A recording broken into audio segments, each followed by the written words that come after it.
wasallam, wa'alam anna fi sabri ala ma takrahu khairan kathira.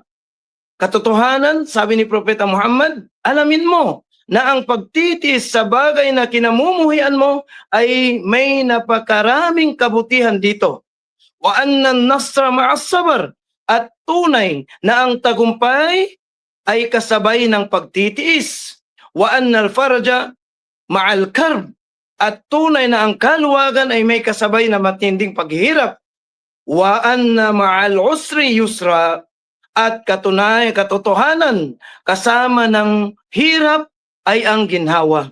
So ito mga kapatid, si Propeta Muhammad sallallahu alaihi wasallam mismo ang nagsabi sa atin na sinabi niya na ang kahirapang ito ay meron siyang kasamang kaginhawahan.